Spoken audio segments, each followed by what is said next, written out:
Assalamualaikum. Nama saya Nova Risha Izliani binti Rosli, nombor matrik BA 19110602. Hari ini saya akan membentangkan tentang peranan Tribunal Waitangi dalam penuntutan hak tanah kaum Mori. Okey, kita teruskan dengan pengenalan.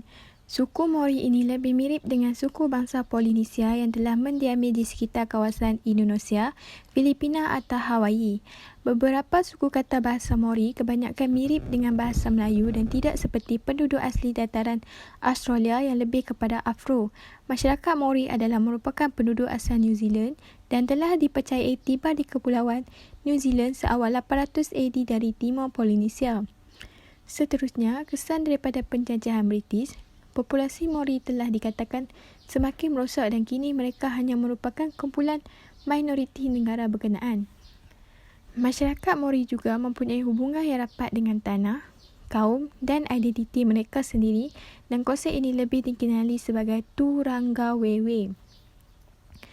Sehubungan dengan itu, New Zealand dipilih dengan mengambil kira tahap pengiktirafan ekonomi masyarakat Mori dan perlindungan undang-undang kepada orang asli.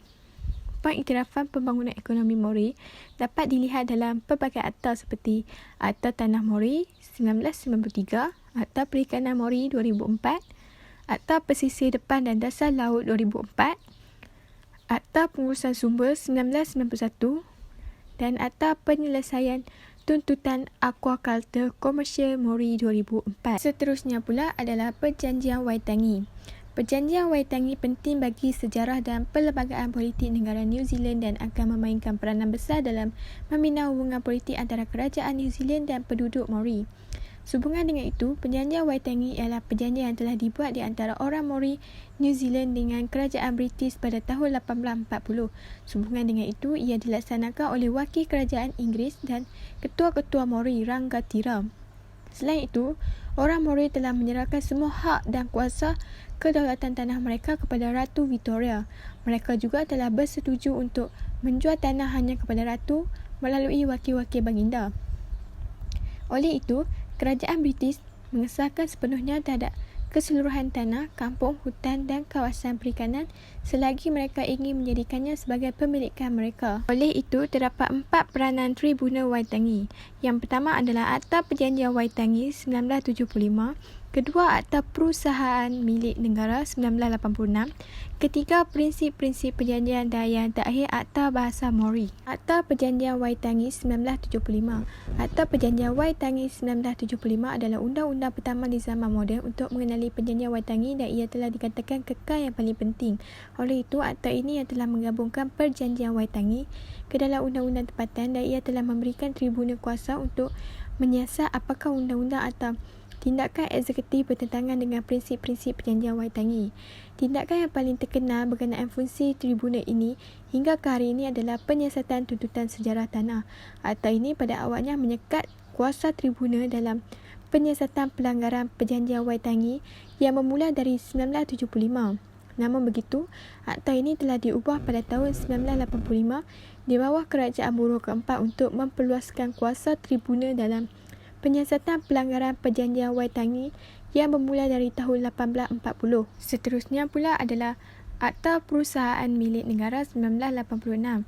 Sehubungan dengan itu, mungkin bahagian undang-undang yang kedua terpenting daripada perspektif Perjanjian Waitangi adalah Akta Perusahaan Milik Negara yang telah menyatakan tidak ada dalam akta ini akan membenarkan kerajaan untuk bertindak dengan cara yang tidak konsisten dengan prinsip Perjanjian Waitangi. Di samping itu, tujuan ini adalah untuk menghalang pemindahan kepada perusahaan milik negara tanah yang telah dimiliki oleh kerajaan bersubjek kepada penuntutan Perjanjian Waitangi. Sebaliknya, kes ini telah menjadi peristiwa penting dalam sistem perundangan Perjanjian Waitangi. Di samping itu, Mahkamah Rayuan telah mengesahkan penghakiman dahulu bahawa Perjanjian Waitangi tidak memiliki sebarang status di dalam undang-undang kecuali di mana ia telah dibentuk secara sah ke perlembagaan. Namun, di dalam mentafsirkan perjanjian, mahkamah telah mengumumkan bahawa perjanjian ini perlulah diperlakukan sebagai dokumen hidup yang mampu menyesuaikan diri kepada keadaan baru dan bahawa prinsip-prinsip yang mendasari perjanjian adalah penting daripada kata-kata sebenar. Amalan ini telah merujuk pada prinsip-prinsip di dalam mengatasi kesulitan-kesulitan tafsiran yang dihasilkan dari versi Mori dan bahasa Inggeris. Seterusnya pula adalah prinsip-prinsip perjanjian. Konsep prinsip perjanjian Waitangi pertama kali muncul di dalam Akta Perjanjian Waitangi 1975. Akan tetapi akta ini tidak mendefinisikan prinsip-prinsip. Sementara kes tanah-tanah adalah peluang pertama bagi Mahkamah Rayuan untuk mempertimbangkan prinsip-prinsip, Tribunal Waitangi telah membuat penemuan dalam prinsip-prinsip ini sejak tahun 1978. Oleh itu, terdapat beberapa senarai prinsip-prinsip asas Perjanjian Waitangi yang telah dibangunkan oleh Mahkamah dan Tribunal Waitangi. Prinsip utama yang memimpin hubungan kerajaan dengan Mori adalah idea tentang timbal balik pertukaran hak untuk memerintah hak Mori dalam mempertahankan rangga tiratangga dan kawalan ke atas tanah mereka, harta urusan dan hal-hal penting bagi mereka. Di samping itu, terdapat juga prinsip-prinsip lain seperti perjanjian di dalam menjalin kerjasama dan para rakan kongsi perjanjian berada di bawah kewajipan untuk bertindak wajar dan dengan niat baik antara satu sama lain. Seterusnya, perjanjian dijamin kepada Mori di dalam bidang kuasa penuh, status dan praktis berkaitan dengan harta dan kepentingan mereka. Akta Bahasa Mori. Pada tahun 1984, tuntutan mengenai teori Mori, bahasa Mori telah dilaporkan kepada tribunal dan ia membahas tentang pengakuan secara rasmi teori dan di atas tindakan kerajaan untuk melindungi dan mempromosikannya. Tribunal telah memutuskan bahawa teori adalah Tonga dilindungi oleh perjanjian di bawah Fasal 2 dan bahawa kerajaan telah melanggar kewajibannya untuk secara aktif melindunginya.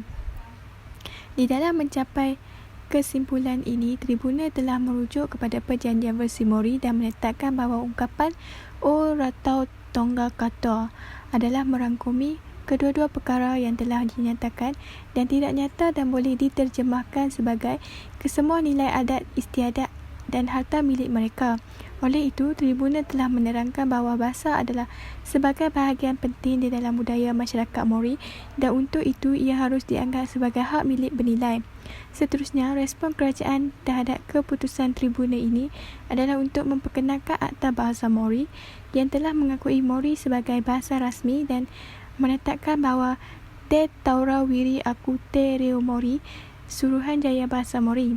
Oleh itu, akta ini telah memberikan pengakuan undang-undang yang Te Reo Mori adalah Tonga yang dilindungi oleh Fasal. Tribunal juga telah mempertimbangkan masalah ini dan telah disokong misalnya di dalam kes aset penyiaran bahawa perlindungan bahasa Mori adalah elemen penting budaya Mori dan ia adalah komitmen dasar Perjanjian Waitangi yang menjadi sebahagian daripada kerajaan. Kesimpulannya, Perjanjian Waitangi 1840 mengandungi 3 fasa yang telah dipersetujui dan perjanjian ini adalah batu asas kepada pembentukan negara New Zealand pada hari ini. Apabila mengimbau kenangan pahit penduduk Maori dalam meneliti perjanjian yang ditafsirkan salah sehingga ia menyebabkan kesalahfahaman berlaku di dalam perjanjian tersebut. Salah satu kesannya ialah penindasan berlaku ke atas golongan ini dan akhirnya perjanjian ini juga telah membuka mata puak Maori untuk membentuk kerajaan sendiri dan mentadbir sendiri New Zealand. Pada tahun 1840, perjanjian itu telah menyimpulkan antara kerajaan British dan ketua-ketua New Zealand Maori di Waitangi di Pulau Utara New Zealand. Hal ini telah menjadikan New Zealand adalah jajahan British. Perjanjian Waitangi adalah merupakan perjanjian antara wakil pemerintah kerajaan Inggeris dengan para ketua suku kaum Maori. Oleh itu, Tribunal Waitangi telah mempertahankan hak kaum Maori di New Zealand. Itu sahaja daripada saya. Terima kasih.